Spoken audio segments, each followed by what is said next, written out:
Así que bueno, ¿de qué trata la clase de hoy? Esto está grabando bien, ¿no? Sí, bien, listo. Vamos a hablar un poquito de lo que es computabilidad. Ya estuvieron viendo la clase pasada con ese, todo el tema de los modelos, también algunas cosas de modelos de computabilidad también en realidad, que es el tema de los autómatas, finito, determinístico, no determinístico, de pila, ¿sí? Y vamos a expandir un poquito más, ¿sí? Pero antes, o sea, el gran tema de la clase de hoy es máquinas de Turing, básicamente, ¿sí? Esa cosa que suena re fachera, entonces vamos a hablar un poquito, ese es el cierre más o menos de la materia. Pero antes de hablar de máquinas de Turing, tenemos que hablar de Alan Turing, ¿sí? Todos conocemos a Alan Turing. Primero, todos sabemos que fue un grosso, ¿sí? Sabemos matemático, informático teórico, porque fue un informático antes de que existieran las computadoras, claramente no podía hacer mucho más. Lógico, criptógrafo, filósofo, biólogo teórico y un Avenger, como todos sabemos también, ¿sí? Ahora, bueno, recordando, no hay tampoco tantas fotos de Alan Turing, se lo considera como el padre de la computación, creó el concepto de la máquina de Turing en 1936, pero no lo llamó máquina de Turing, después se la llamó máquina de Turing, él la llamó la máquina. No sé, o sea, para mí, la llamó la máquina o le tenés que poner un nombre, bueno, qué sé yo, máquina. Y después dijeron, che, el chabón era muy groso, no se la dio lo suficiente como para ponerle su propio nombre, pero pongámosle máquina de Turing. Bueno, capo de criptografía, aquellos que hayan visto o no la película de la máquina Enigma, básicamente el tipo fue el que desencriptó los mensajes encriptados que se mandaban los nazis usando una máquina que encriptaba. Básicamente, y esto no es una boludez, básicamente basándose en que dijo, o sea, le hizo un poco de ingeniería social. Dijo, che, todos los mensajes seguro terminan con Heil Hitler. Y básicamente usó eso para poder obtener la clave. Básicamente para poder desencriptar. No, o sea, lo hizo en serio así, más allá no recuerdo cómo está en la película, no, pero esto sí es cierto. Por eso es que les dicen que ciertas cosas no hay que tener ciertos cuidados con temas de criptografía y etc. Obviamente de esto se habla mucho más en materias relacionadas con criptografía. Creó el test de Turing, ese test que tiene que ver con inteligencia artificial, que si alguna máquina puede hacerse pasar o no por un humano y que un humano no lo detecte. O sea, en una conversación, el humano no detecte, che, esto es una máquina, ¿sí? Creó el primer programa que jugaba al ajedrez. De vuelta, tenía un programa que jugaba al ajedrez y no había computadora que pudiera ejecutar el programa. O sea, tenía el algoritmo ya hecho y lo que hacía era seguir los pasos y bueno, y muchas veces ganaba el algoritmo. Y bueno, para quienes recuerdan, nosotros usamos a Alan por Alan Turing, ¿sí? En los TDAs de algoritmos. Era que estaba al lado de la implementación. ¿Por qué? Porque decidimos, había que homenajearlo de alguna manera, en algún lado tenía que estar. Y también, bueno, lo mataron los mismos ingleses a los que les salvó el culo. Clásico de pirata. ¿Sí? Uno de los pocos está muerto. Uno de los pocos padres de la computación que está muerto, los que están vivos. Dijkstra está muerto, Knut está vivo. Knut está vivo, ¿qué sé yo? No sé. O sea, muchos se tienen que ser responsables todavía de lo que dijeron en su momento. Bueno, es que digamos que la computación es una rama de la ciencia bastante joven, entonces perdón, no estuvo el mejor fin de semana. Máquina de Turing, ¿sí? Está pensado para lo que se llama el problema de decisión o el Entscheidungsproblem, ¿sí? Para decirlo bien, que básicamente todo esto que estuvimos ya trabajando muchas veces con el tema de reducciones y todo lo demás, ¿sí? Que siempre lo estamos planteando muchas veces con el tema de problema de decisión, principalmente cuando estamos hablando del concepto de NP completos, ¿sí? Donde lo que hace es partir del modelo del autómata finito, determinista o no determinista, pero lo que hace es decir, tenemos memoria infinita. Ya está. ¿Cómo es esto? O sea, básicamente tiene un autómata, que básicamente a priori es lo mismo, la parte del autómata finito, pero aparte tiene una memoria. Una memoria la cual consideramos infinita, es una tira de celdas así, básicamente, donde inicialmente el input de la máquina, o podemos decir, bueno, si es una máquina, está al principio de esa cinta, y después está todo vacía. ¿Sí? Acá no, que si es vacío, que si es cero, no, estamos en un concepto teórico, así que acá sí existen los vacíos. ¿sí? Entonces decimos o en blanco o lo que fuere, ¿sí?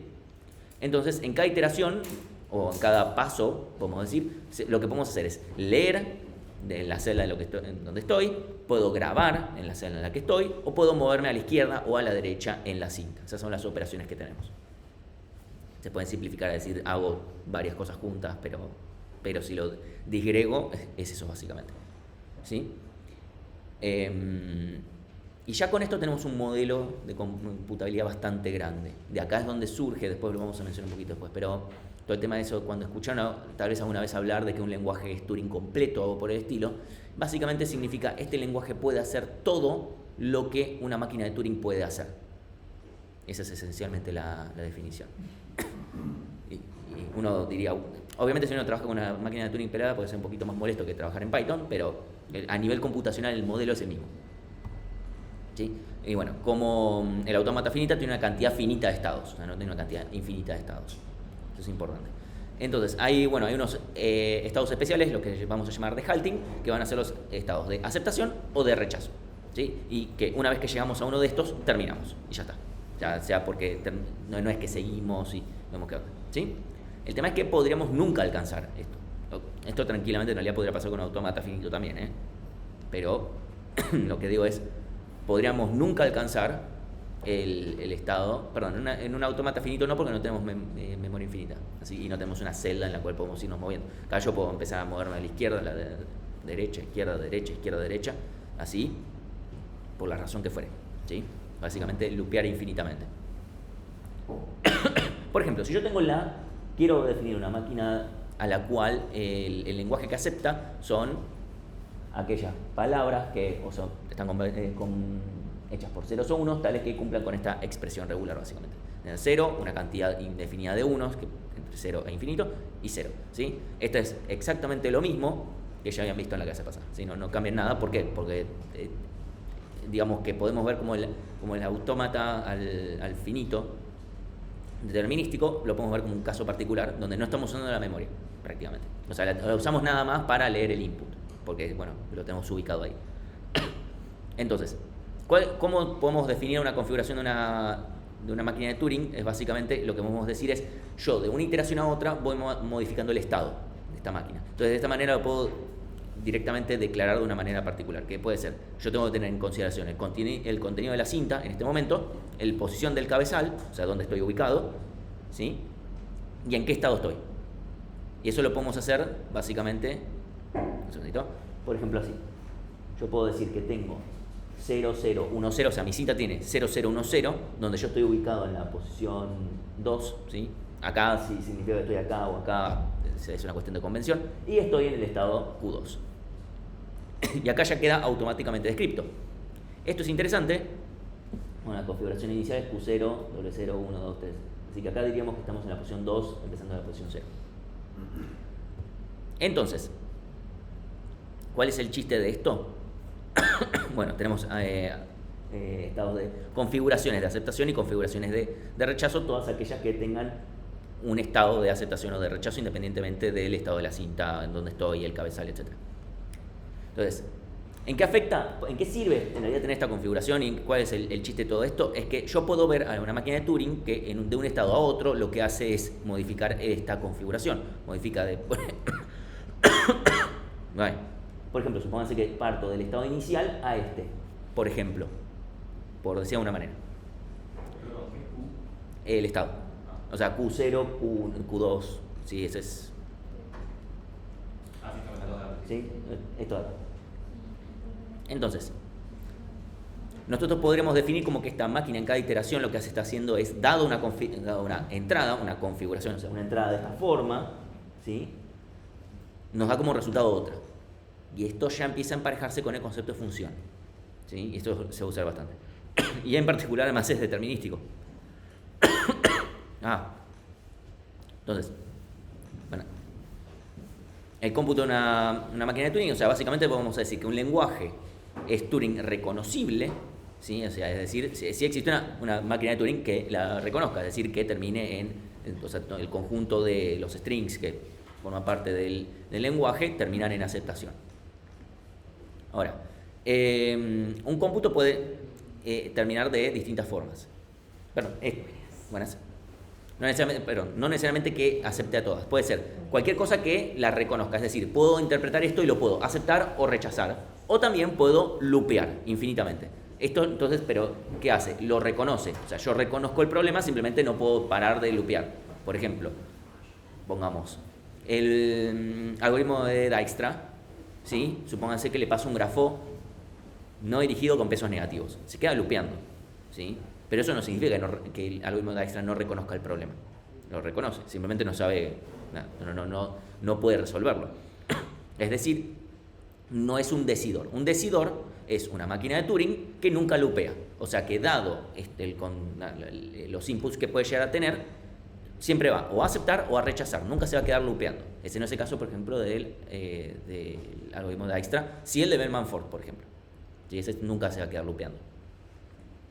Entonces decimos que un lenguaje es Turing decidible si existe una máquina de Turing que sea decidor de dicho lenguaje. Es medio redundante, pero decimos un montón de veces lo mismo.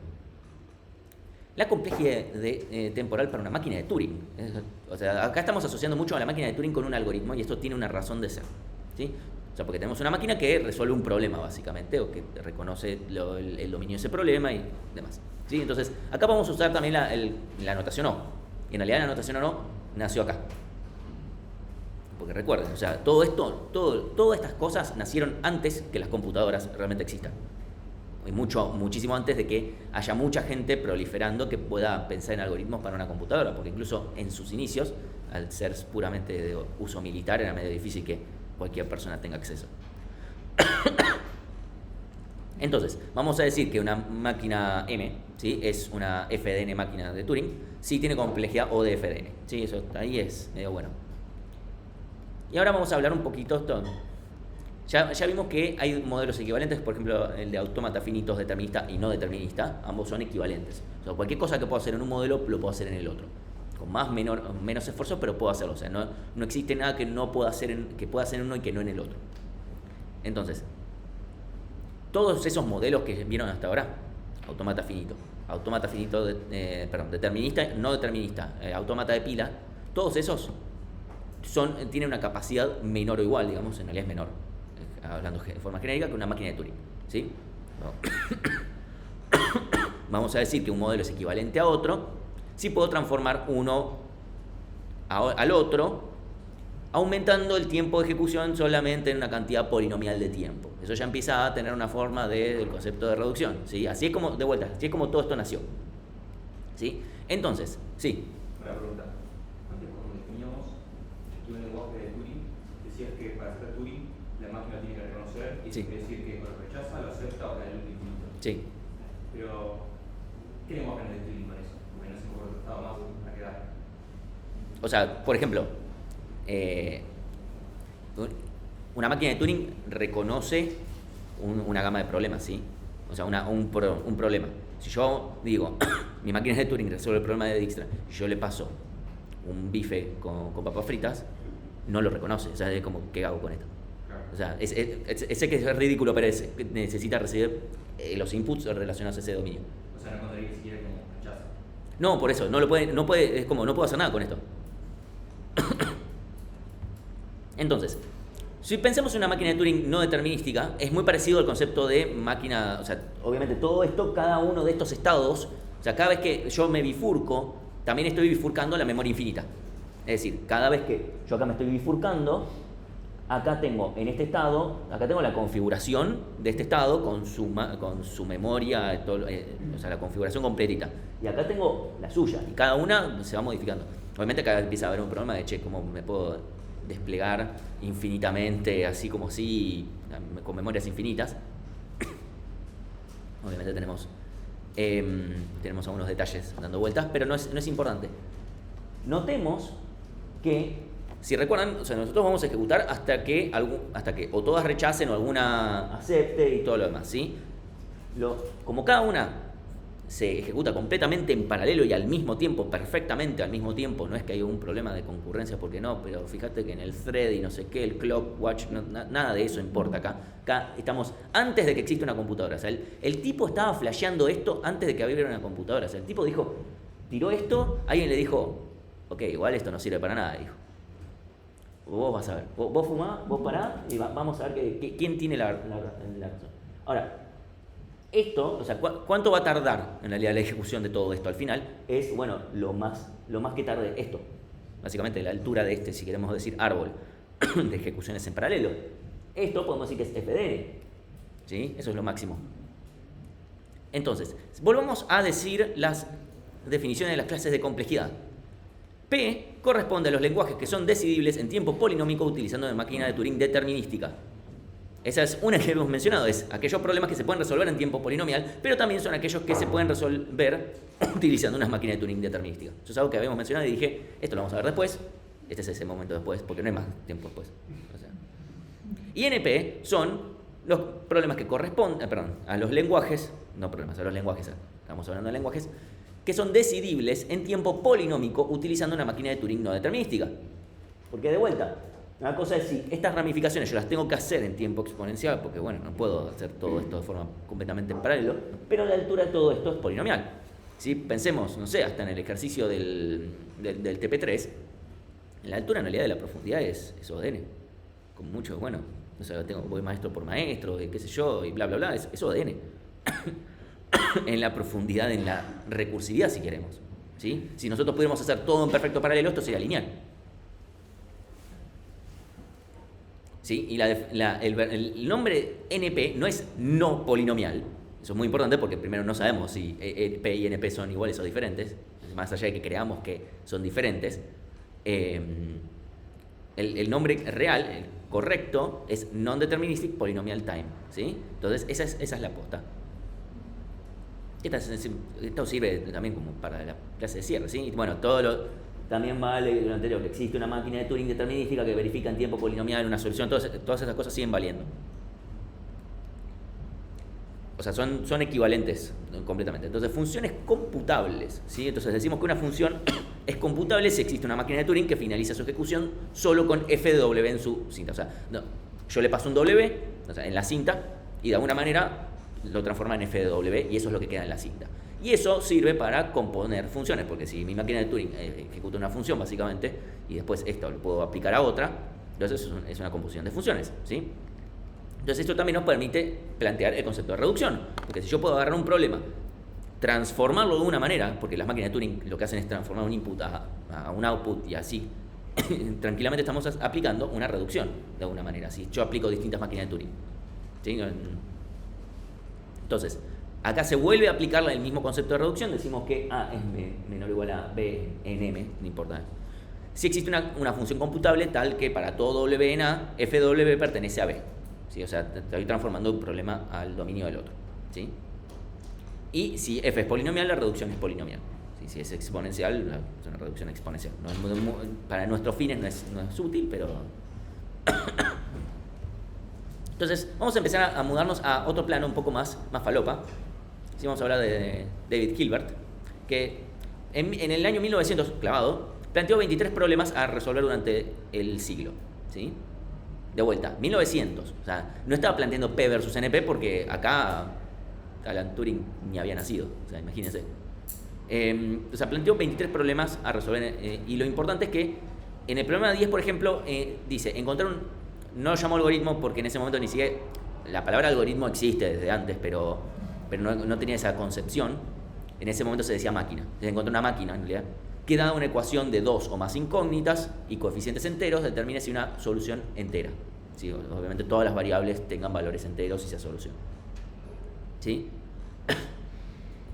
O sea que para cualquier ecuación que nos den así, nos defina, ok, si esto tiene una solución entera o no. Es la decisión, ¿sí? Y el tema es que este tipo dijo, esto es una cuestión de tiempo, lo vamos a poder. No contó con la mala onda de Turing que demostró que esto no se puede hacer directamente. O sea, demostró que esto no se puede hacer. Y bueno, cuando viene un tipo y te lo demuestra, es como, y bueno, ahora no me queda otra. Qué curioso, ¿cuál era la motivación de plantear ese problema? Planteó 23 problemas, este es uno, ¿sí? Ahora, porque vamos a ver que vamos a poder, si en un caso particular sí lo podemos resolver. Para el caso general no. El Entscheidungsproblem, el problema de decisión, ¿sí? Oye, Otro problema más. Sí, Hilbert y Ackermann, si alguien recuerda Ackermann de Union Fine. Después si alguien recuerda de otros lados, eso cada uno. Dice, existe una máquina, ¿sí? En el original de la máquina, después lo trasladamos al algoritmo, que da cualquier fórmula de... ¿Puse cal? Ah, sí. Acá se ve, tengo justo tachado algo y parece cálculo. De cálculo de primer orden nos indique si es teorema, si es válida. O sea, vino Turing y dijo, como no existe P versus NP, me tengo que ganar un palo verde de alguna manera porque me están haciendo cosas horribles en Inglaterra, algo tengo que hacer con mi vida. Mentira, esto pasó antes, así que todavía no. Cuando surge esto, básicamente, y sale el problema de decisión, Alan Turing dice, se inventa su máquina, y no solamente, en paralelo, justamente, o sea, para aquellos que estén haciendo ahora paradigmas, demostró, o sea, justo en paralelo, al mismo tiempo, estaba Alonzo Church con el tema de cálculo lambda. Y él demostró, o sea, Alan Turing demostró que su modelo computacional, o sea, el de la máquina de Turing, es completamente equivalente al de cálculo lambda. O sea, obviamente eso significa que toda cosa que se puede hacer con cálculo lambda se puede hacer con una máquina de Turing y viceversa. Entonces, esa es la tesis de Church-Turing. Tranquilo, apreté esto, sin querer. Perdón. Ahí está. ¿Sí? Que básicamente lo que dicen es, la tesis de Church-Turing es, un algoritmo es algo que es equivalente a una máquina de Turing. Lo cual, si recuerdan, probablemente cuando hayan cursado en su momento algoritmos 1, les habrán dicho un algoritmo es una sucesión de pasos finitos que sucesivos, etcétera, bla, bla, bla. Uno empieza a cursar materias más avanzadas y se empieza que esa definición está perfecta cuando uno arranca a programar, pero después uno empieza a ver programas concurrentes y ahí eso de pasos sucesivos empieza a ser un poquito más arena movediza. Uno después sigue codeando un poco más, llega a materias como distribución y de repente le dicen, este programa nunca termina. En realidad puede pasar en concurrentes también, ¿no? Como, no hay ninguna, o sea, teóricamente, eventualmente si alguien viene y aprieta control C, esto también te lo mata, pero digamos, teóricamente no hay ninguna razón para decir que este programa termina. Es un servidor, se queda escuchando para siempre. Eso no tiene por qué no ser un algoritmo en realidad, o sea, obviamente podemos decir que esto está compuesto de distintos algoritmos y toda la pelota, porque la composición sigue existiendo. Pero eso no hace que esa otra parte tampoco sea algoritmo, ¿sí? Si uno va a esta definición de algoritmo, sigue siendo válido, porque una máquina de Turing puede loopear infinitamente y está todo bien, ¿sí? Entonces, bueno, solo podemos generar un algoritmo para un problema si existe una máquina de Turing que reconozca el lenguaje del problema. O sea, si yo no puedo reconocer el lenguaje del problema con una máquina de Turing, listo, este problema no se puede computabilizar. Lo cual uno puede decir, ok. O sea, significa, ustedes encuentran un problema para el cual no pueden escribir una máquina de Turing que lo resuelva, o que simplemente que lo reconozca, significa que no es computable. Es decir, no hay una forma que una computadora pueda resolver ese problema. Uno dice, bueno, ¿se te ocurre un ejemplo? Hay ejemplos de problemas que no son computables. También hay de problemas que no son decidibles, etc. ¿Sí? Todos los modelos computacionales reales son menores o iguales a la capacidad de la máquina de Turing, ¿sí? Algo que se está investigando es el tema de computación cuántica, de computación cuántica, que se está analizando las posibilidades que tiene reales y si puede ser superior o no. Yo no sé mucho respecto al tema, así que no me hagan preguntas al respecto porque no sé. ¿Era sobre computación cuántica? No, pero no creo que... No, o sea, tal vez te puedo decir, no sé, está todo bien. Yo no tengo problema en decir que no sé. Bueno, quizás va más de la anterior clase y respecto a lo de... Porque sé que la máquina de Turing sí puede resolver, creo que era lenguajes no libres. No, perdón. ¿No es libre de contexto? Sí. Sí, puede, o sea, una máquina de Turing puede reconocer lenguajes que no sean libres de contexto. ¿Hay algún grupo que vayamos o sea, que podamos tener un nombre? Ahora sí no se me ocurre. Eso te lo puedo averiguar.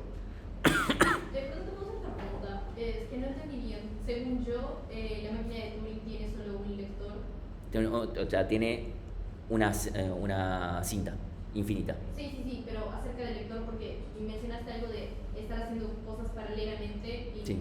o sea, un lector y una cinta, no se me ocurre cómo puede. No, cada vez que bifurcamos en un no determinístico, cada bifurcación tiene su propia cinta.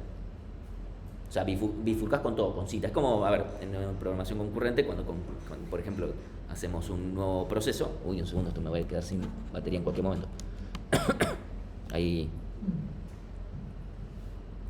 Dale, vos podés. Bueno, mientras tanto,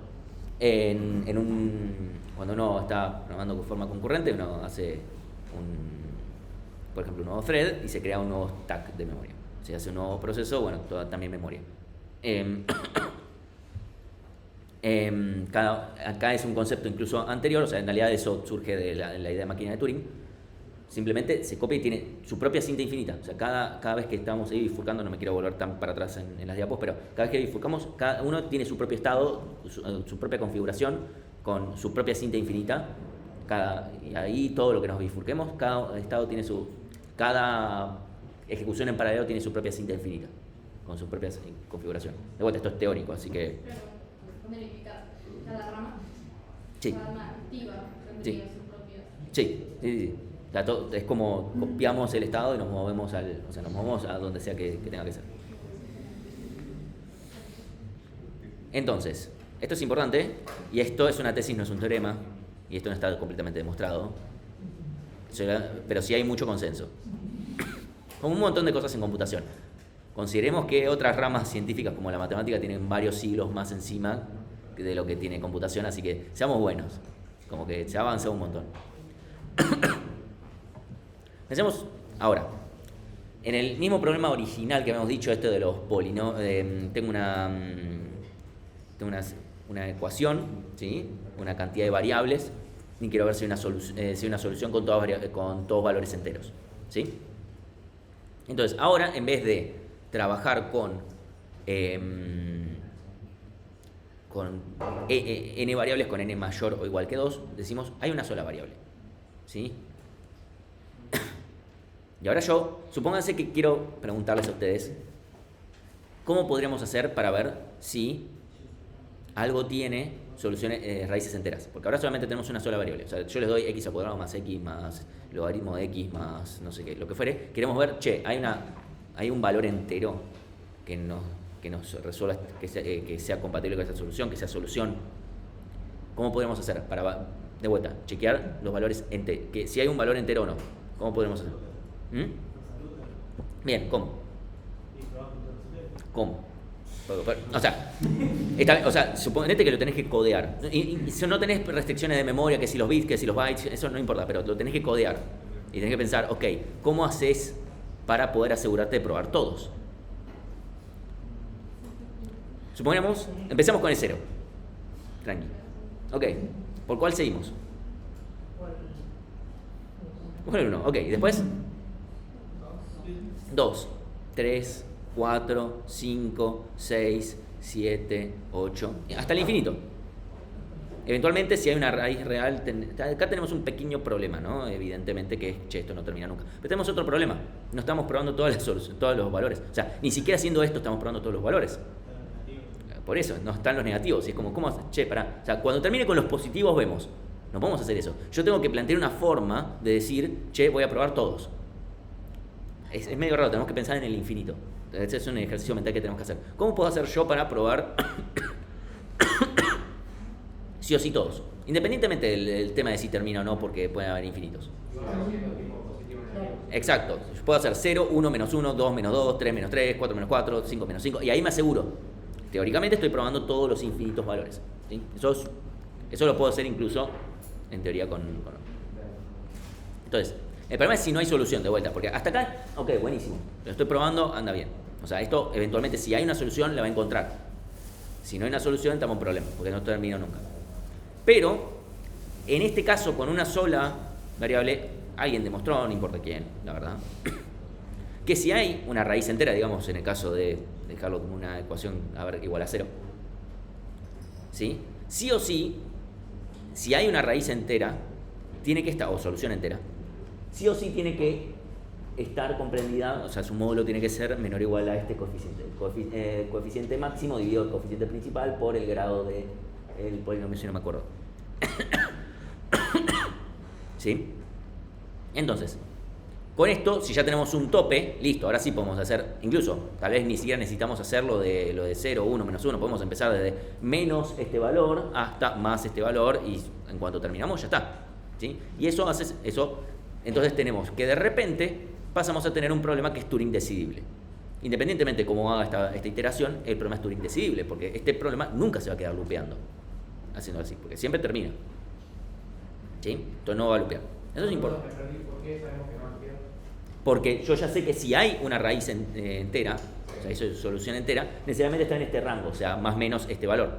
Entonces simplemente lupeo de menos a más o de más a menos o hago 0, menos 1, etc. En cuanto termino, paro. Y entonces ya está. Entonces siempre, independientemente de cómo lo escriba, siempre va a terminar. Entonces el problema es Turing decidible. Obviamente alguien puede decir, y si no considero esto y hago infinito, es lo mismo de siempre. Si yo tengo un algoritmo, si tengo un problema que se resuelve en O de 1 porque hay un algoritmo que lo resuelve en O de 1, el problema es O de 1. Si alguien va y es choto y lo hace en O de n cuadrado, bueno, es problema de esa persona. Entonces, el problema original es Turing reconocible, ¿sí? Porque yo puedo hacer esto de decir, bueno, es un poquito más complicado, pero supóngase que tengo dos variables. Empiezo con 0, 0, después hago 0, 1, después hago 0, 1, 1, perdón, 1, 1, después hago menos 1, 1, menos 1, menos 1, y empiezo a hacer 2, menos 1, 2, empiezo a hacer toda la rotación y todo eso, y empiezo, con más variables lo puedo seguir haciendo, pero se puede hacer, lo cual significa, puede ser más o menos complicado, igual ahora estamos en el mundo de las ideas, así que podemos plantearlo así, está todo bien. El tema es que es Turing reconocible, existe una máquina de Turing que reconoce el problema, y que lo podemos plantear, pero no es Turing decidible, ¿sí? O sea, en el 71 alguien demostró, no importa quién es, creo que era un ruso, demostró que este problema no es Turing decidible. ¿Qué era Turing decidible? Que una máquina de Turing, o sea, podés definir una máquina de Turing que no vaya a loopear, o sea, que eventualmente acepte o rechace. Con esto estamos diciendo, mira, vos podés dárselo a una máquina de Turing y no va a terminar nunca. O sea, no existe un algoritmo que pueda parar. Entonces vos lo vas a dejar, y entonces el problema es, esto está loopeando un montón porque la solución entera está en el 1.000.000 con 1.000.001 con 17 y no sé qué, o es porque no va a encontrar, o no hay solución. Eso es con varias variables. Sí, con más de una variable. O sea, con una cantidad arbitraria de variables. ¿Sí? Entonces, podemos considerar una máquina de Turing universal también, ¿sí? Para ampliar el vocabulario, ¿sí? A una máquina de Turing que simula otra con un input arbitrario, ¿sí? O sea, la máquina original es parte del input. O sea, recibe parte del input es el input supónganse que tengo un programa, ¿sí? Que recibe un programa y además el input. Y lo único que hace es pasarle el input al segundo programa. Uno dice, ¿por qué querrías hacer eso? ¿Por qué alguien querría hacer un programa que ejecuta programas? Si tan solo hubiese una materia que se basa de eso, literalmente en el cuatrimestre de esta materia, ¿no? Básicamente un sistema operativo hace eso. Ahí es donde nace el concepto de sistema operativo, también como un programa que ejecuta programas, una máquina de Turing universal que ejecuta otras máquinas de Turing. Esto también tiene un fundamento teórico, que es, bueno, nuestra máquina de Turing universal acepta si la máquina de Turing acepta y rechaza si la máquina de Turing rechaza. Halting problem, que puede ser un problema que hayan escuchado hablar, y si existe una máquina de Turing que agarre otra y diga si esa va a terminar, decide, o sea, va a decidir, o sea, si es decidible, nunca va a loopear, básicamente, para todo input. Es decir, de vuelta, si puedo tener una máquina de Turing, tal que agarre otra y diga, che, para todo input, esta va a decidir, es decir, esta otra es máquina de Turing decidible.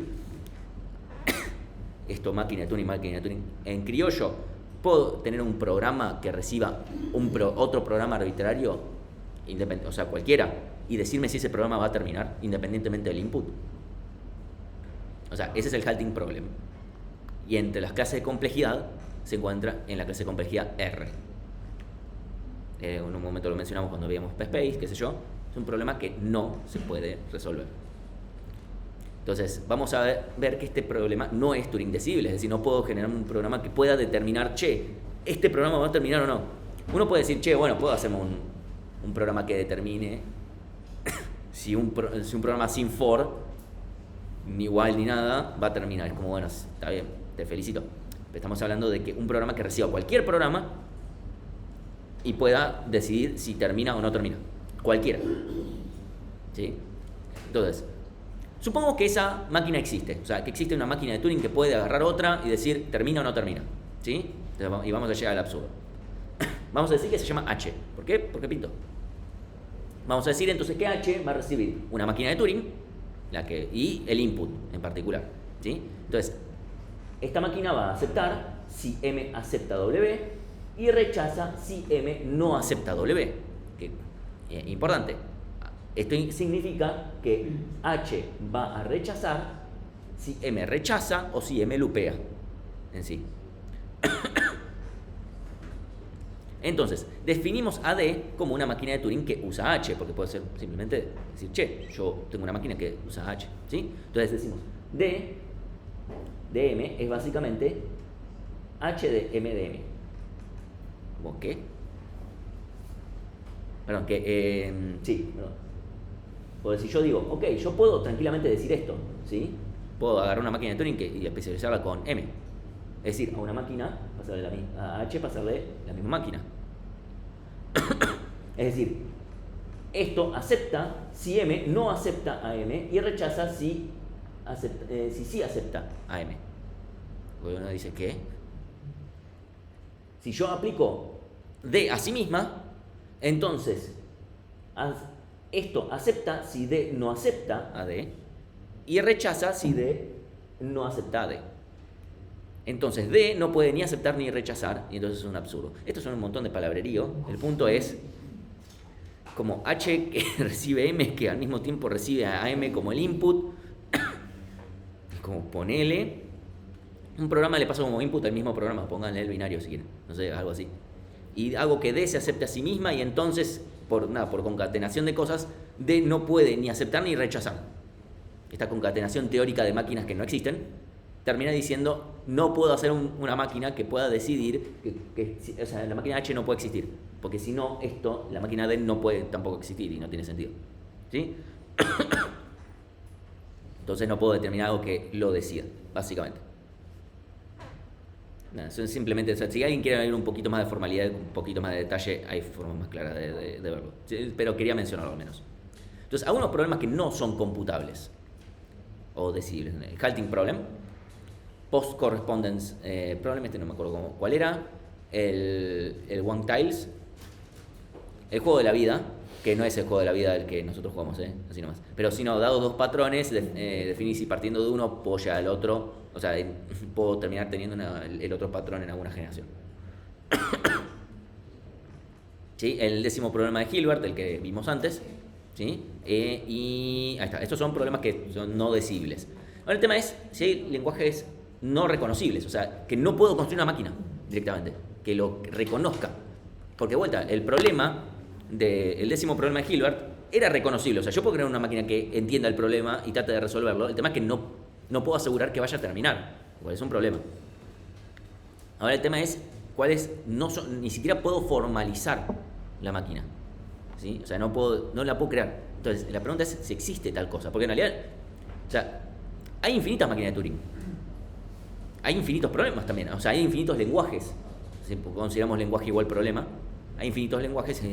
¿Por qué no podríamos creer que hay una máquina que corresponda a un problema y ya está? O sea, de vuelta, en infinito estamos hablando de infinitos, así que no importa cómo es esa máquina, pero debería poder existir, son infinitos y ya está. Entonces, vamos a tener que hablar de infinitos. ¿Nos gusta o no? Esta se va a volver una charla muy falopa, ¿sí? Supongamos que tengo un hotel muy particular, ¿sí? Supónganse que es un hotel que tiene infinitas habitaciones. Si alguien conoce el problema, no lo spoileé demasiado. O sea, tiene infinitas habitaciones. Inicialmente está vacío, ¿sí? La vuelta, tiene infinitas habitaciones, completamente infinitas. Viene un colectivo con infinitos jubilados. ¿Cómo los ubicamos? Una cada una, bien. Es como, ¿por qué no me voy a hacer problema? Ahora, en este mismo estado, o sea, con el hotel completamente lleno, porque tiene en sus infinitas habitaciones a infinitos jubilados, y ya está, viene otro colectivo con infinitas familias. Y la pregunta es si podemos ponerlos también, considerando que no vamos a echar a los jubilados. ¿Sí? ¿Cómo podríamos hacer? O sea, si yo no hago nada, si yo no muevo a los jubilados, no puedo resolverlo. Porque todas las habitaciones están, absolutamente todas, están siendo usadas, ¿sí? Entonces la pregunta es si podemos hacer un movimiento de jubilados para poder meter a las familias.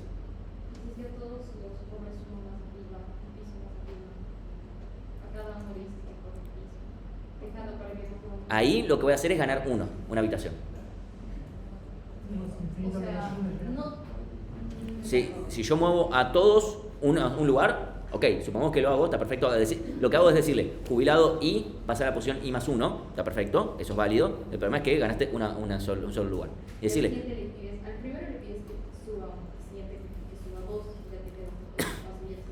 el tema es ahora cómo hacemos para, y al tercero le decimos que se mueva 3 y algo así. Eso es válido, el único problema es ahora cómo hacemos para ubicar a las familias. Eso sería medio problema. No digo que esté mal, es medio más complicado para ubicar a las familias, cuáles son las posiciones que están libres, etc. Hay una forma más sencilla. Todavía. ¿No podemos usar los valores pares e impares? Por ejemplo. ¿Cómo yo a los jubilados los ubico, díganme ustedes, en pares o impares? Pares. Entonces, ¿qué le tendría que decir a un jubilado? Anda a la habitación. O sea, suponete el jubilado que está en la habitación 5. ¿A cuál tiene que ir? Va a las pares. Y va a ver, eso va a estar complicado, porque y el que está en la habitación 6, o sea, ponele, al de las 5 lo muevo a las 6 y al de las 6. O sea, yo entiendo si querés hacer como un matchmaking o algo por el estilo, está todo bien, pero yo banco, pero al nivel teórico te voy a tener que decir que no. En mi hotel de infinitas habitaciones eso no se permite. Medio raro este hotel, es como permito tener infinita gente, pero no puedo permitir. No, ¿cómo voy a juntar dos jubilados que están? No, ok. Tengo que ponerlo me tengo que asegurar que terminen todos en posiciones pares. Es muy fácil. Simplemente digo, que está en la posición I, que vaya a la posición 2 por I. Y ya está. Entonces ahora me quedaron... eso automáticamente aseguré. Todos los jubilados van a estar ubicados. Todos, absolutamente todos. Ahora, todas las posiciones impares, todas las habitaciones impares están vacías. Puedo ubicar a cada una de las familias. Bueno, familia 0 vas a la posición 2i más 1, 2i más 2, 2i más 3, 2i más 1, 2i más 3, 2i más 5, etc. ¿Sí? O sea, siempre vamos sumando un valor impar y ya está.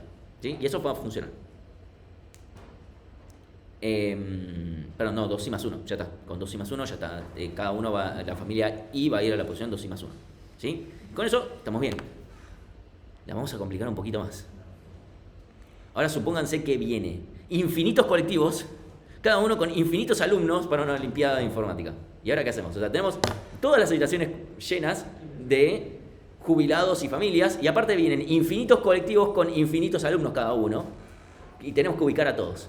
No podemos hacer como nosotros lo dijimos, o sea, con los pares los jubilados, los impares los familiares. Sí, ahora qué hacemos. O sea, vamos a tener que hacer un movimiento así, pero ahora, ¿cómo? ¿Existen algún tipo de números que sabemos que... ¿Los primos? Bien, sí, los primos. Vamos a usar los números primos. ¿Por qué? Porque si yo hago un primo al cuadrado, al cubo, etcétera, a la décima, sabemos que con otro primo elevándose a la misma potencia no se van a cruzar. Nunca. Y tenemos infinitos primos. No tendría muchas habitaciones vacías también. Mejor. Todavía entra más gente. O sea, pasé de tener todas las habitaciones completas, además me sobran habitaciones. O sea, metí cada vez más gente. Obviamente mi ganancia es infinita en todo esto. O sea, tenemos infinitos pesos ganados. Más le vale pasar los dólares rápido, ¿no? Porque se pasa rápido a un número finito. Entonces, bueno, el chiste es este. Notemos que de repente teníamos todo infinito y logramos transformar el problema y seguir metiendo cosas, incluso aunque estuviera todo infinito. ¿Qué tiene que ver esto?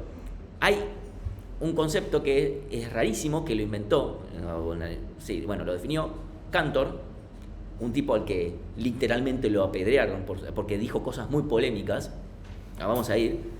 Entre ellas, por ejemplo, básicamente, fue el primer cancelado. 1900, no sé cuánto. Sí, no fue hace tanto. Donde básicamente dijo, no todos los infinitos son iguales. hay infinitos que sí son iguales. El tema es que también tiró un par de infinitos que dijo, estos dos infinitos son iguales, y se comió una cagada piñas. Dijo, no, usted se tiene que arrepentir, no puede decir semejante barbaridad. Dijo, pero mira, te lo estoy mostrando. No, pum, ahí. Ah, increíble.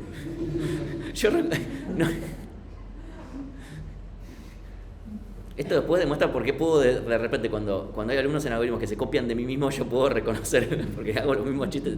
Les aseguro que no me había fijado de esto. Pero aposta, los matemáticos lo ningunearon zarpado. O sea, dijeron, el que hable con este tipo deja de pertenecer a la super sociedad de matemáticos. Básicamente plantea que dos conjuntos correspondientes si existe una función biyectiva que mapee de A a B, lo cual tiene sentido. O sea, son básicamente, podemos decir hasta isomorfos de alguna manera si lo pensamos en grafos, ¿sí? Entonces, básicamente, si yo puedo pasar de un conjunto al otro de forma biyectiva, significa que, por supuesto, tienen el mismo tamaño. Entonces, dos conjuntos infinitos tienen el mismo tamaño si puedo plantear una correspondencia. Entonces ya vemos algunos casos: los enteros, los pares, los primos. Es decir, hay tantos pares como números enteros. Y uno dice, o si quieren pensar en los números naturales. Un momento, o sea, los números naturales incluyen a los... No toque nada acá. Muy fuerte la mesa. En la sociedad de matemáticas. Sí, o sea, estamos de acuerdo que los números naturales incluyen a los números pares, ¿no? Por los mayores a cero, ¿sí? Estamos de acuerdo. Y también tienen a los números impares, ¿sí? Que también son infinitos. Y estamos de acuerdo que hay tantos números naturales como números pares, a pesar de que también hay impares entre los naturales. O sea, ahí fue cuando lo empezaron a cagar a trompada. Dijo, para. Los pares son enteros y los impares también. Es decir, hay el doble de infinito. Y el Cantor le dijo, no, porque yo puedo mapear uno a uno. Ahí fue como, me parece que tus argumentos me los voy a pasar por el orto. Y lo mismo con la cantidad de primos. O sea, hay la misma cantidad de primos que números naturales. Uno dice, uno tendría que pensar, deberían haber menos. O sea, deberían haber menos. No. O sea, no hay ninguna razón para decir que hay menos. O sea, no hay ninguna razón para pensar que hay menos. Son infinitos. El tema es nuestra cabeza, que no solemos pensar en el infinito, no. Pero bueno, acá tenemos que abrir un poco más la cabeza. Y digamos, no sería lo mismo con los reales, ¿no? Ahora vemos. Y seguramente lo dijo en una época cuando todavía no sabían mis primeros primos. Y no sé cómo iban con los primos en ese sentido, pero la pregunta es, ¿los números enteros son más que los números naturales? O sea, los números enteros incluyen a los naturales y además los negativos de estos. Son iguales. Ya, ahí los matemáticos, o sea, Cantor dijo, hay tantos enteros como números naturales. Y dijo, pará. Es como, no, pará, sí. ¿Qué le voy a decir a Mirna, mi maestra del primario? Si yo, no, pará. No solamente esto es cierto, sino que nosotros ya hicimos esa correspondencia. Pará, pensé que lo había puesto acá. La correspondencia cuando dijimos 0, 1, menos 1, 2, menos 2, 3, menos 3, 4, menos 4. Ahí hicimos la correspondencia de números naturales cuando dijimos, tenemos un problema. Si yo hago 0, 1, 2, 3, 4, 5, no puedo ir a los negativos. Bueno, hagamos esa correspondencia. Hagamos 0, 1, menos 1, 2, menos 2. Y ahí estamos haciendo una correspondencia. ¿De qué corresponde a qué? Automáticamente hay tantos números enteros como números naturales. Perdón. Esto se va a volver más polémico, ¿eh? Eso ya es que ya no me... Eso para la matemática. Porque no puede ser, o sea... Yo te entiendo. El tema es, vos estás pensando en nuestra... O sea, vos estás pensando como yo, y lo entiendo. Es que si multiplicamos un primo por 2, por ejemplo, ya no es primo. No. Entonces, si nos vamos al infinito, yo sí va a estar el primo y el por 2. Sí. Entonces ya ahí se tenemos un Pero problema. te estás un pequeño problema, que es que hay infinitos. Después hay Ese es el problema, que hay infinitos. Entonces, ya sé que suena raro, pero hay infinitos. Y el tema es que esos son infinitos enumerables en particular, entonces... No necesitas que sea una correspondencia única, ¿sí? O sea, no tiene por qué ser única. O sea, además que tiene que ser biyectiva. O sea, que puedas ir y volver. O sea, que dado un número entero, puedas pasar a los naturales, y del natural puedas pasar a entero, y que sea biyectiva. O sea, que no dos puedan caer al mismo. O sea, no puedes decir, el 1 y el menos 1 caen al 1. No es que aplico módulo. Eso no sería. Claro, entonces no tengo más que se supone que es lo mismo. O sea, o no se... Porque yo puedo plantear esa biyectiva. Yo puedo decirte que el 2 natural pasa a -1. Y puedo hacer al revés, que el -1 pasa al 2.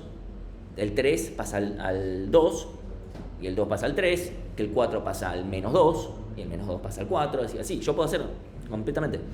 Puedo plantearme una tablita infinita.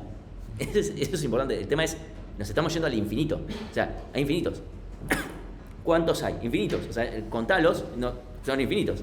Entonces el problema es, bueno, ¿qué infinito más grande? Infinito punto rojo, ese tipo de cosas. O sea, este es el momento de flashearla. Los números racionales, esto se está yendo un poquito al carajo, ¿son más que los números naturales? Acá Cantor dijo, sí, hay tantos números racionales como números naturales, o al revés, hay tantos números naturales como números racionales. Y dijeron, no, pará, papi, no. O sea, hasta acá con un par de dientes menos lo cerrábamos. Acá directamente cuando tiró esta, posta lo cancelaron mal, le dijeron, no, vos, no, nada, vos. Vamos a esta tablita, ¿sí? Yo puedo escribir una tablita de filas infinitas, columnas infinitas, ¿sí? O sea, la cantidad de columnas n obviamente va tendiéndose en infinito, m tendiéndose en infinito. Yo puedo escribir, sacando la diagonal que mucho no nos importa, yo puedo escribir a cualquier número, ¿sí? Directamente como fila sobre columna, ¿sí? 1, 1 medio, 1 tercio, 2 medios, etc. ¿Sí? Obviamente la diagonal solamente la consideramos una sola vez y está todo bien. O no importa. ¿Cómo hacemos para generar una correspondencia? Bueno, en diagonal. Lo voy a hacer con... Dice, bueno, va siendo así. 1, después viene el 2, después el 1 medio, después el 3, después podemos saltearlo si queremos, pero si no el 2 medios, 1 tercio, 4, 3 medios, 2 tercios, 1 cuarto, así hasta 1 sobre n, y así esto tiene infinito, y así tenemos una correspondencia. Pero ¿dónde está la biyectividad? La biyectividad, o sea, al revés, yo te digo que el 1 sobre 2, o sea, tendré que ver en qué orden lo estoy haciendo, ¿no? Pero pasando de... esto es el primero, o sea, sé que el 1 corresponde al 1, es medio choto, pero si hacemos el 2 corresponde al 2, el 1 medio corresponde al 3, el 3 corresponde al 4, acá tenemos 2 medios, si lo queremos representar, si no lo salteamos y decimos 1 tercio corresponde al 5, etc. Queda representado 1 contra 1, automáticamente. Acá uno empieza a decir, rayos. Usted ha fumado cosas que no deberían consumirse. No sé si el tipo vivió para la descancelación. Cuando alguien vino y dijo, che, el tipo tiene razón. O sea, recordemos todos que gente como Galileo Galilei, o sea, primero Copérnico, después Galileo Galilei, se han comido sus respectivas cancelaciones y usted se tiene que arrepentir porque si no lo vamos a prender fuego. Copérnico en Polonia diciendo, bueno, esto me lo dicen en serio. Se desdijo, después Galileo lo mismo, medio así, qué sé yo.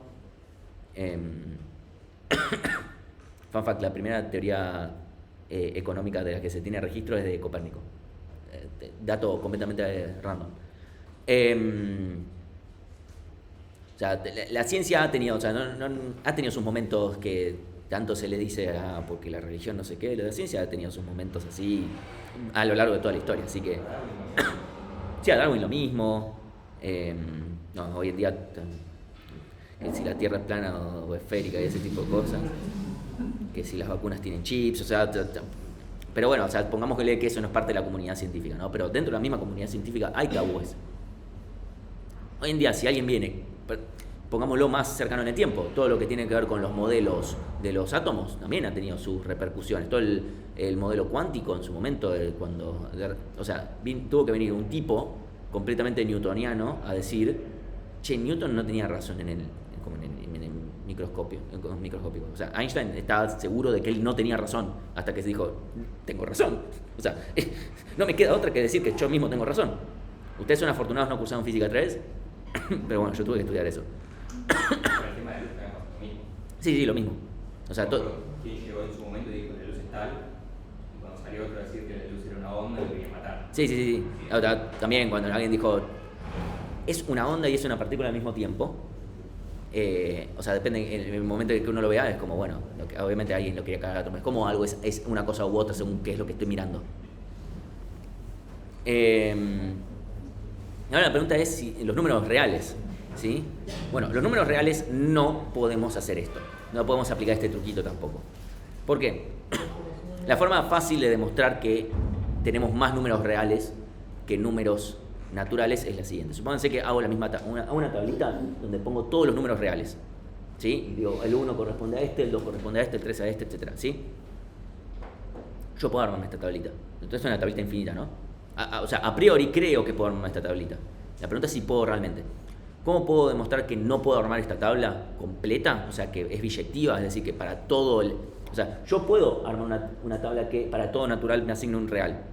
Ahora la pregunta es, ¿para todo real hay un natural? O sea, ¿están todos los números reales? Bueno, la forma fácil es agarrar el número que está en la diagonal, ¿sí? En la diagonal perfectamente, y cambiarle todos los números. Todos. O sea, agarro 1,1742350, etc. Infinito. O sea, esta diagonal es infinita, ¿sí? Pero a cada una de sus infinitas cifras las cambio, todas. Por cualquier cosa. O sea, el 1 por un 3, el otro 1 por un 5, no sé. Lo que ustedes quieran. Más 1, háganle un más 1 y si es un 9 lo pasan a 0. También funciona. Ese número no puede estar representado en esta tabla. ¿Por qué? Porque no importa en qué fila yo lo ponga. Supónganse que lo ponga en la 9ª fila. Debería corresponder a este. Pero yo agarré el número de la diagonal, o sea, perdón, debería corresponder a este número, pero es imposible que el número que corresponde a la iésima posición sea este, porque justamente yo agarré la diagonal y la cambié. Entonces nunca puede coincidir. Entonces ese número no puede formar parte de la tabla y por lo tanto no hay una biyectividad en esta transformación, ¿sí? Es decir, los números, como justamente sí puedo pasar todos los números naturales a los reales, pero no al revés, puedo decir que justamente el infinito de los reales es más grande que el infinito de los números naturales. En particular, todos los contables. Porque el infinito de los números naturales es igual que el de los enteros, que es igual al de los racionales, que es igual al de los primos, ¿sí? Todos esos, pero son más chicos que el de los reales. Entonces, la pregunta es, ¿por qué esto me importa, no? O sea, ¿por qué estamos hablando de esto? Está bien que... Decimos que son iguales, decimos que son iguales porque... O sea, tienen el mismo tamaño. Que... No. Son iguales, tienen el mismo tamaño, porque puede ser la biyectividad 1 a 1. O sea, vos podés agarrar cualquier número y asignarle la... O sea, puedes agarrar un número de 10 millones de cifras y vas a tener su equivalente de alguna forma. Tal vez porque entonces el infinito de las posibles máquinas de Turing es más chiquito que... Eso es lo que queremos demostrar, ¿sí? Entonces, supongamos que yo tengo una secuencia binaria infinita, ¿sí? Se puede mapear a los reales, porque si la secuencia binaria es infinita, se puede mapear a los reales, eso es lo mismo, ¿sí? Entonces, esto es incontable y se puede, o sea, podemos tener una tablita y todo lo demás, ¿sí? Y ver que podemos mapear y que no funciona el mapeo de las naturales y toda la pelota. Entonces, ¿el conjunto de las máquinas de Turing es contable? Esa es una pregunta, porque si es contable, implica necesariamente que hay menos máquinas de Turing que lenguajes, ¿sí? Entonces, yo planteo una máquina de Turing universal que TM era un parámetro y lo podemos plantear como un string en un alfabeto con n símbolos. Es decir que yo voy a recibir una cantidad finita. Entonces, con k caracteres puedo representar n a la k máquina de Turing, ¿sí? O sea, por eso todas las posibilidades que tengo. Entonces, puedo hacer una correspondencia con los naturales, ¿sí? Primero los de longitud 1, después los de longitud 2, etc. ¿Sí? Porque, de vuelta, pensemos, yo puedo recibir un string de un solo el string vacío, pues el string de solo un carácter, las variantes que sean, el string con 2 caracteres, el que tenga 3, 4, 5, etc. Todo, o sea, con todas sus permutaciones, variables, etc. Hasta k caracteres, porque de vuelta es el alfabeto. Máquina de Turing universal. Entonces, las máquinas de Turing son contables, ¿sí? Entonces, si cada problema lo puedo representar con un binario infinito, ese infinito no es contable. Y si hay más problemas que máquinas de Turing que puedan reconocerlo.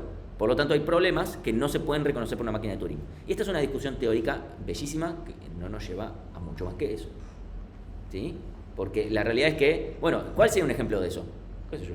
O sea, si pudiera formular un problema de ese estilo, probablemente podría ser una máquina de Turing, más yo que soy programador. O sea, yo ya me hablas de un problema y yo ya lo estoy codeando mentalmente. Este es un problema muy matemático. Una pregunta, Sí. ¿esto es una discusión o hay un consenso con esto? Acá no hay ningún consenso, o sea, esto está demostrado. Ah, veo. O sea, hay más problemas que máquina de Turing. O sea, son infinitos los dos, pero hay más problemas. Hay más lenguajes y que no pueden ser reconocibles por máquina de Turing. O sea, necesitaríamos un modelo computacional más poderoso para poder reconocer eso. Hay que ver si podríamos generar un modelo computacional que pueda pasar de pasar todo a estados finitos automáticamente. O sea, de una cantidad de input infinito pasar a un estado finito, por ejemplo. Eso sería medio... ¿Sí? Bueno, esto es lo que ya les comentamos, lo de los ejercicios de RPL. Depende en qué momento del cuatrimestre toque. Esto tiene más sentido esta diapoca. Y para cerrar vamos a mencionar algunas cosas de qué le sigue a teoría de algoritmos, ¿sí? Entonces yo lo hago en algoritmo y en esta materia tiene aún más sentido. ¿Sí? Primera, ciencia de datos. Algunas cosas a ustedes les puede llegar a cerrar más o menos. Esto fue también una cuestión también de formalización de cosas y que estuvimos de acuerdo todos y fue como, bueno, sí, no, tiene sentido. Por el otro lado, o sea, esto son las materias obligatorias, de las materias electivas tenemos teoría de computabilidad que obviamente habla mucho de esto. Yo les soy honesto, esto es lo máximo que yo estoy interesado en saber de este tema. Porque, ¿cómo van así los infinitos, qué sé yo, máquina de Turing? Ya después obviamente es volver a plantear todo lo que se vio y todo etcétera, pero en el contexto de máquina de Turing y empezar a hablar un montón de eso. A mí honestamente me parece medio un embole, pero bueno, o sea, yo no daría esa materia. Después toda la materia de criptografía, ¿sí? Hay muchas cosas que se basan mucho depende mucho en que P y NP no sean iguales. Factorización de números primos, etcétera, algunos algoritmos. El problema de la mochila se usa para algunos algoritmos de criptografía y cosas por el estilo. Yo me acuerdo que cuando yo cursé datos, en ese momento en Orga de Datos, se daban un montón de falopeadas, un montón, porque hoy en día se da ciencia de datos, punto. Cuando yo cursé se veía de todo, entre ellos criptografía. El que me dio la segunda clase de criptografía fue Víctor. Y claro, yo había salido de algoritmos y no sé, yo vi ODN por W, listo, qué sé yo. Y de repente Víctor decía, bueno, y esto es muy importante porque este es un problema NP completo. Fue como el problema de la mochila es NP completo, es ODN por W, ¿de qué mierda estás hablando? Y yo se la discutí, se la discutí. Me dice, no, pero es pseudo polinomial. Bueno, pero es pseudo polinomial, o sea. Y yo no tenía un punto, pero tampoco era mi culpa. Pero bueno, es este tipo de cosas que son importantes, por eso viene de antes que criptografía, entre otras cosas. Teoría algorítmica de juegos, eso sí en algún momento la puedo llegar a dar. Esto hay muchas cosas de programación dinámica, programación lineal, que se usan en teoría algorítmica de juegos. Además, algunas cosas de clase de complejidad y cosas por el estilo. Sistemas complejos, una materia que probablemente nunca nadie vaya a cursar. O sea, yo me leí leyendo de qué trataba la materia. Y redes complejas, una materia que yo di un par de años en el contexto de TDA2, una materia que nunca más se va a volver a dar porque tiene como correlativa a sistemas complejos, cosas que yo pedí que no pongan. Y como nadie va a hacer esta, nadie va a hacer esta. Si alguien en algún momento, o sea, esta materia tiene como, yo le dije, como correlativa de esta, pongan esta. Esa sí la necesito, porque justamente el tema de redes sociales y cosas por el estilo necesito, porque si no tengo que explicar, tengo que dar en una clase todo teoría de juegos de las cosas importantes que necesito. Prefiero dar lo principal que me interesa. Y me agregaron sistemas complejos porque es medio política, esa es la verdad. Y bueno, lo que yo les dije, ustedes así están matando la materia, a mí me chupa un huevo, porque ya la di 3 o 4 veces y ya con eso estoy contento. Ahora quiero dar esta, así que teoría de la información es todo lo que tiene que ver, por ejemplo, con los árboles de Huffman, bueno, más extendido, mucho más algoritmos de compresión, por ejemplo, lo que se llama teoría de la información, el concepto de entropía, o sea, la diferencia entre datos e informaciones, la información es la entropía de los datos, o sea, cómo los datos están desordenados, etcétera, ese tipo de cosas. ¿Por qué se usa la palabra entropía? Porque es fachera. Se viene de la segunda ley de la termodinámica, así como programación dinámica. ¿Por qué? Porque suena fachero. No hay ninguna otra razón. Hubo gente que sostenía que química tenía que ser parte de las materias obligatorias de informática porque en teoría de la información existía la palabra entropía. Imagínense. Adivinen de qué departamento le decían eso. Bueno, sí, momento de la encuesta. No en estos momentos. En 10 minutos, mi yo del pasado les está mandando a ustedes, a ustedes del futuro, una encuesta, fin de cuatrimestre. Aquellos que hayan cursado conmigo en algoritmos, ya saben, para nosotros es muy importante que completen la encuesta. Es una encuesta un poquito más corta que la de algoritmos, pero igual es una encuesta medio larga, donde les vamos a preguntar varias cosas, algunas cosas un poco más específicas de este cuatrimestre, otras cosas que son medio generales. Les pedimos que por favor la completen, porque de vuelta hay cosas que nosotros podemos... Hay cosas que nosotros ya estamos pensando como, esto deberíamos mejorar tal cosa, o deberíamos hacer más hincapié en tal otra, etcétera. Pero hay cosas que no sabemos. Entonces necesitamos el feedback de ustedes, y de vuelta para nosotros es muy importante. En algoritmos no me están dando pelotas, completaron 20 personas la encuesta nada más. Hice las 10 hace como 2 semanas, pero bueno. Así que bueno, con eso ya terminamos por hoy. Y terminamos con todas las clases de cuatrimestre. Así que con eso los liberamos y